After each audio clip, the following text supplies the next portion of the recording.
জামালপুর সদর ৫ আসন থেকে বিএনপির মনোনয়ন ফরম সংগ্রহ করেছেন দলটির মনোনীত প্রার্থী অ্যাডভোকেট শাহ ওয়ারেস আলী মামুন।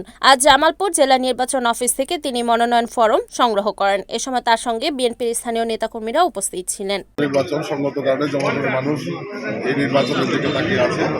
আমি আল্লাহর কাছে শুকরিয়া করি, বিএনপি এই নির্বাচনকে সামনে রেখে জামালপুর সদর ৫ আসনে দাঁড়িয়ে হিসেবে আমাকে মনোনয়ন দিয়েছে। আজকে আমরা নির্বাচন অফিস থেকে মনোনয়নপত্র সংগ্রহ করেছি।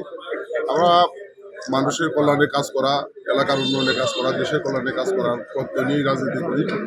আমার বিশ্বাস, যদি আল্লাহ পাক আমাকে কবুল করে জামালপুরবাসী আগামী নির্বাচনে আমাকে ভোটে নির্বাচিত করে জামালপুরের যোগাযোগ ব্যবস্থার উন্নয়ন, শিক্ষা খাতের উন্নয়ন, স্বাস্থ্য ব্যবস্থার উন্নয়ন সহ জামালপুরকে একটি মাদক মুক্ত, সন্ত্রাসমুক্ত, চাঁদাবাজ মুক্ত, একটি সুন্দর শান্তিপূর্ণ জামালপুরে রূপান্তর করার দৃঢ় পত্র নিয়ে আমি নির্বাচনে অংশগ্রহণ করছি। আশা করি, আমি বিশ্বাস করি জামালপুরবাসী সেই সুযোগ আমাকে করে দেবে আগামী নির্বাচনে দাঁড়িয়ে শেষে। Report Mohammad Rasel Rana, NNTV, Jamalpur.